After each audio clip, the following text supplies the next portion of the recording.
আবারও মার্কিন MQ-9 reaper drone ধ্বংস করলো ইয়েমেন। আরো বিস্তারিত জানিয়ে দিব। এদিকে অক্টোবর থেকে এ পর্যন্ত উত্তর গাজায় 40 জন দখলদার সেনা নিহত। আবারও গাজায় আরো 2টি হাসপাতালে ইসরায়েলের হামলা, একদিনে নিহত অন্তত 30 জন। এদিকে বাল্টিক সাগরে জব্দ রাশিয়ান তেলবাহী জাহাজ। আরো জানিয়ে দিব, এবার পাকিস্তান আফগানিস্তান উত্তেজনা তুঙ্গে, নিহত অন্তত 8 জন। এদিকে সিরিয়ার অস্ত্র ভান্ডারে ইসরায়েলি হামলা, নিহত অন্তত 11 জন। পাকিস্তানে এবার যৌথ নিরাপত্তা ঘাঁটিতে আত্মঘাতী হামলা। এবং সর্বশেষে জানিয়ে দিব, এদিকে ইহুদিবাদীদের ঘুমাতে দেব না, হুঁশিয়ারি হুতি বিদ্রোহীদের। শুনছিলেন সংবাদ শিরোনাম, এখন বিস্তারিত। তবে তার আগে অনুরোধ থাকবে, এই ভিডিওতে একটি লাইক দিন এবং কমেন্টস করে জানিয়ে দিন আপনি কোন জেলা থেকে বা কোথায় থেকে আমাদের সাথে যুক্ত রয়েছেন। এবং সংবাদের সর্বশেষ গুরুত্বপূর্ণ আপডেট পেতে চ্যানেলটি সাবস্ক্রাইব করে আমাদের সঙ্গে থাকুন। আবারও মার্কিন MQ-9 রিপার ড্রোন ভূপাতিত করল ইয়েমেন। ইয়েমেনের হুতি আনসারুল্লাহ আন্দোলন সমর্থিত সামরিক বাহিনী সফলভাবে একটি মার্কিন MQ-9 রিপার ড্রোন ভূপাতিত করেছে। ইয়েমেনের সামরিক বাহিনী প্রকাশিত এক বিবৃতিতে এই ঘোষণা দেওয়া হয়েছে। বিবৃতিতে বলা হয়, মার্কিন ড্রোনটি ইয়েমেনের মধ্য অঞ্চলীয় আল-বাইদা প্রদেশের আকাশে শত্রুতামূলক মিশন পরিচালনা করছিল। এ সময় ইয়েমেনের সামরিক বাহিনী তাদের আকাশ প্রতিরক্ষা ব্যবস্থা ব্যবহার করে দেশীয় প্রযুক্তিতে তৈরি ভূমি থেকে আকাশে নিক্ষেপযোগ্য ক্ষেপণাস্ত্র দিয়ে ড্রোনটি ভূপাতিত করে। ইহুদিবাদী ইসরায়েলের বিরুদ্ধে অভিযান শুরু করার পর থেকে এ পর্যন্ত ইয়েমেনের সামরিক বাহিনী 13টি মার্কিন MQ-9 রিপার ড্রোন ভূপাতিত করল। $3 কোটি মূল্যের এই ড্রোন 50,000 ফুট উচ্চতায় একটানা 24 ঘন্টা উড়তে পারে। কয়েক বছর ধরে মার্কিন সামরিক বাহিনী এবং কেন্দ্রীয় গোয়েন্দা সংস্থা CIA ইয়েমেনের উপর এই ড্রোন পরিচালনা করে থাকে। সূত্র পার্স টুডের। এদিকে অক্টোবর থেকে এ পর্যন্ত উত্তর গাজায় 40 জন দখলদার সেনা নিহত। ইহুদিবাদী ইসরায়েলের দখলদার সেনাদের বিরুদ্ধে ফিলিস্তিনের অবরুদ্ধ গাজা উপত্যকার প্রতিরোধ যোদ্ধারা অভিযান অব্যাহত রেখেছে। গাজা থেকে প্রতিরোধ যোদ্ধারা এখনো ইসরায়েলকে লক্ষ্য করে রকেট ছুড়ছে এবং গতকাল শেদরত শহর লক্ষ্য করে হামাস যোদ্ধারা অন্তত 5টি রকেট ছোড়ে। এদিকে গতকাল ইসরায়েলের আর্মি রেডিও স্বীকার করেছে যে গত অক্টোবর থেকে উত্তর গাজার জাবালিয়া শরণার্থী শিবির এলাকায় দখলদার সেনারা আগ্রাসন শুরু করার পর এ পর্যন্ত প্রতিরোধ যোদ্ধাদের হাতে অন্তত 40 জন সেনা নিহত হয়েছে। এ সময় ইহুদিবাদী ইসরায়েলের 5,541 জন সেনা আহত হয়। চলমান গাজা আগ্রাসনে ইহুদিবাদী ইসরায়েল সবচেয়ে বেশি সেনা হারাচ্ছে বলে ইসরায়েলের ভেতরে অভিযোগ উঠেছে। ইসরায়েলি সামরিক বাহিনীর দাবি ও তথ্য অনুসারে গাজা যুদ্ধ শুরুর পর থেকে এ পর্যন্ত 824 জন ইসরায়েল সেনা নিহত হয়েছে। এরই মধ্যে গাজা উপত্যকা, পশ্চিম তীর এবং লেবাননে নিহত সেনারা অন্তর্ভুক্ত রয়েছে। তবে ফিলিস্তিনি এবং হিজবুল্লাহ যোদ্ধারা নিহত ইসরায়েলি সেনার সংখ্যা এর চেয়ে অনেক বেশি বলে নিশ্চিত করেছে। সূত্র পার্স টুডে। এবার গাজায় আরো 2টি হাসপাতালে ইসরায়েলের হামলা, একদিনে নিহত আরো অন্তত 30 জন।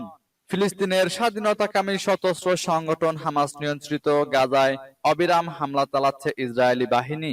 রোববার গাজার আরো 2টি হাসপাতালে হামলা চালিয়েছে ইসরায়েল। কাতার ভিত্তিক সংবাদ মাধ্যম আল জাজিরার লাইভ প্রতিবেদনে এই তথ্য জানানো হয়েছে। খবরে বলা হয়েছে, গাজা জুড়ে ইসরায়েলি হামলায় রোববার অন্তত 30 জন ফিলিস্তিনি নিহত হয়েছে। এর মধ্যে আল ওয়াফা হাসপাতালে হামলায় নিহত হয়েছে 7 জন এবং নুসাইরাতে শরণার্থী ক্যাম্পে হামলায় নিহত হয়েছে 9 জন। এছাড়া অন্তত 4 জন ফিলিস্তিনি রোগীকে ইসরায়েলি বাহিনী ঘিরে রেখেছিল। এদের মধ্যে একজনের অবস্থা ছিল গুরুতর। গত বছরের অক্টোবর থেকে গাজায় ইসরায়েল ও হামাসের মধ্যে যুদ্ধ চলছে। এতে এখন পর্যন্ত গাজায় নিহতের সংখ্যা 45,000 ছাড়িয়েছে। আহত হয়েছে 1 লাখের বেশি। লাখ লাখ ফিলিস্তিনি বাস্তুচ্যুত হয়েছেন। এদিকে বাল্টিক সাগরে জব্দ রাশিয়ান তেলবাহী জাহাজ। বাল্টিক সাগরে জব্দ করা হয়েছে রাশিয়ান একটি তেলবাহী জাহাজ। যাত্রাপথে ফিনল্যান্ড ও এস্তোনিয়ার মাঝে সংযোগ স্থাপনকারী গভীর সামুদ্রিক বৈদ্যুতিক তারের সংযোগ বিচ্ছিন্ন করে দেওয়ার সন্দেহে আটক করা হয় জাহাজটিকে। খবর স্কাই নিউজের। বৃহস্পতিবার ঈগল এস নামের এই রুশ জাহাজটিকে জব্দ করে ফিনল্যান্ডের কোস্ট গার্ড। ঈগল এস নামের এই রুশ জাহাজটিকে জব্দ করে ফিনল্যান্ডের কোস্ট গার্ড। বৈদ্যুতিক তারের পাশাপাশি 4টি ইন্টারনেট সংযোগের তারও বিচ্ছিন্ন করেছে তেলবাহী নৌযানটি। এই ঘটনাটিকে উত্তেজনাকর অপরাধ হিসেবে খতিয়ে দেখছে দেশটির পুলিশ। এক বিবৃতিতে এ তথ্য জানায় কোস্ট গার্ড। 2022 সালে বাল্টিক সাগরের গভীরে বৈদ্যুতিক গ্যাস ও টেলিকম লাইন প্রতিষ্ঠার মাধ্যমে ওই অঞ্চলের দেশগুলোর মাঝে সংযোগ স্থাপন করা হয়। এরপর থেকে সমুদ্রের এ নির্দিষ্ট অঞ্চলে বিরাজমান আইন শৃঙ্খলা বাহিনী ও কোস্ট গার্ডের কড়া নিরাপত্তা বিরাজমান। পাকিস্তান ও আফগানিস্তানের পাল্টাপাল্টি হামলার জেরে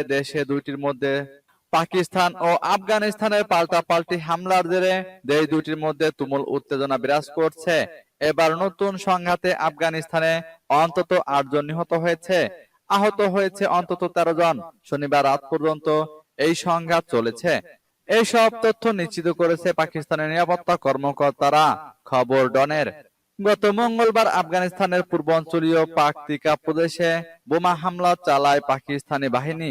এতে অন্তত 46 জন নিহত হয়েছে বলে আফগানিস্তানের পক্ষ থেকে দাবি করা হয়। নিহতদের মধ্যে বেশিরভাগই ছিল নারী ও শিশু। তবে পাকিস্তান দাবি করে তারা নিষিদ্ধ ঘোষিত তেহরিকি তালেবান পাকিস্তানের আস্তানা লক্ষ্য করে হামলা চালিয়েছে। সেই দিনের পর থেকে দুই পক্ষের মধ্যে সীমান্তে পাল্টাপাল্টি গুলি বিনিময় চলছে। গত মঙ্গলবারের পর পাকিস্তানে হামলার দাবি করে আফগান বাহিনী। এতে পাকিস্তানের অন্তত 19 জন সেনা নিহত হয়েছে বলে দাবি আফগানিস্তানের। তবে এ নিয়ে কোনো মন্তব্য করেনি আফগানিস্তান। এদিকে সিরিয়ার অস্ত্র ভান্ডারে ইসরায়েলি হামলা, নিহত অন্তত 11 জন। সিরিয়ার রাজধানী দামেস্কের উপকণ্ঠে আদ্রা ইন্ডাস্ট্রিয়াল সিটির কাছে দেশটির এক অস্ত্র ভান্ডারে হামলা চালিয়েছে ইসরায়েলি বাহিনী। এতে অন্তত 11 জন নিহত হয়েছে। নিহতদের বেশিরভাগই বেসামরিক লোকজন বলে প্রতিবেদনে বলা হয়েছে। খবর সিনহুয়া ও আরব নিউজের। Syrian observatory for human rights এবং স্থানীয় মিডিয়ার বরাতে বলা হয়েছে, ঘটনাস্থলে এখনো তল্লাশি ও উদ্ধার অভিযানকারী দল অবস্থান করছে। তারা নিহতদের লাশ ও ধ্বংসাবশেষ পরিষ্কার করছেন। সিনহুয়ার প্রতিবেদনে বলা হয়েছে, বিস্ফোরণে ধ্বংসাবশেষ উড়ে বাশার আল আসাদ সরকারের অনেক স্থাপনার ব্যাপক ক্ষয়ক্ষতি হয়েছে। প্রাথমিক রিপোর্টে বিস্ফোরণে 2 জনের নিহতের খবর দেওয়া হয়েছিল, কিন্তু পরবর্তী সময়ে নিহতের সংখ্যা বেড়েছে। সামাজিক যোগাযোগ মাধ্যমে ছড়িয়ে পড়া এক ভিডিওতে দেখা যায় বিস্ফোরণে অনেক স্থাপনার ব্যাপক ক্ষয়ক্ষতি হয়েছে। Syrian observatory for human rights জানিয়েছে, আসাদ শাসনের সামরিক শক্তি ধ্বংসের অভিযান স্বরূপ ইসরায়েলি বাহিনী এসব হামলা চালাচ্ছে। এবার পাকিস্তানে যৌথ নিরাপত্তা ঘাঁটিতে আত্মঘাতী হামলা। পাকিস্তানের খাইবার পাখতুনখোয়ার একটি যৌথ পুলিশ ও নিরাপত্তা ঘাঁটিতে আত্মঘাতী হামলা হয়েছে। এতে দেশটির নিরাপত্তা বাহিনীর 4 জন সদস্য নিহত হয়েছেন। খবর খামা প্রেসের। ডনের বরাত দিয়ে খামা প্রেস জানিয়েছে, দেরাতং রুটে নিরাপত্তা ঘাঁটিতে এই হামলা হয়েছে। হামলাকারী একটি গাড়ি ব্যবহার করে এই হামলা করেছে। এতে 4 জন আহত হয়েছে এবং নিরাপত্তা ঘাঁটির উল্লেখযোগ্য ক্ষতি হয়েছে। তবে এই হামলার দায় এখন পর্যন্ত কেউ স্বীকার করেনি। সম্প্রতি দেশটির নিরাপত্তা বাহিনীকে লক্ষ্য করে একের পর এক হামলা চালিয়ে যাচ্ছে তেহরিকি তালেবান পাকিস্তান। এর জবাবে গত মঙ্গলবার আফগানিস্তানে ব্যাপক হামলা চালিয়েছে পাকিস্তানি বাহিনী। এতে অন্তত 46 জন নিহত হয়েছে বলে দাবি আফগানিস্তানের। তবে পাকিস্তান বলেছে, তারা টিটিপির স্থাপনা লক্ষ্য করে হামলা করেছে। এরপর পাকিস্তানের উপর পাল্টা হামলা চালিয়েছে আফগান বাহিনী। এতে পাকিস্তানের অন্তত 19 জন সেনা নিহত হয়েছে বলে দাবি আফগানিস্তানের। এবার ইহুদিবাদীদের ঘুমাতে দেব না, হুঁশিয়ারি হুতি বিদ্রোহীদের। ইসরায়েলকে কড়া হুঁশিয়ার বার্তা দিয়েছে ইরান সমর্থিত ইয়েমেনের হুতি বিদ্রোহী গোষ্ঠী। তারা সাফ জানিয়ে দিয়েছে, গাজায় যতদিন শিশুদের হত্যা করা হবে, ঠিক ততদিন ইহুদিবাদীদের ঘুমাতে দেওয়া হবে না।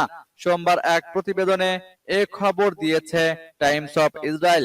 খবরে বলা হয়, হুতি কর্মকর্তা হেজাম আল আসাদ এক্স অ্যাকাউন্ট থেকে হিব্রু ভাষায় একটি পোস্ট করেছেন। সেখানে ইসরায়েলিদের সতর্ক করেন তিনি। সাম্প্রতিক দিনগুলিতে ইরান সমর্থিত ইয়েমেনি বিদ্রোহীরা ইসরায়েলের উপর তাদের আক্রমণ বাড়িয়েছে। আল আসাদ এক্সে বেশ কয়েকটি উপহাসমূলক বার্তা পোস্ট করেছেন, যার মধ্যে কিছু ছিল হিব্রু ভাষায়। গত 2 সপ্তাহ ধরে ইয়েমেন থেকে ছোড়া ক্ষেপণাস্ত্র ও ড্রোনের মাধ্যমে মধ্যরাতে লাখ লাখ ইসরায়েলিকে আশ্রয়ের জন্য পাঠানো হয়েছে। এর মধ্যে হুতিদের নতুন হুঁশিয়ারি আতঙ্ক তৈরি করেছে ইসরায়েলি নাগরিকদের।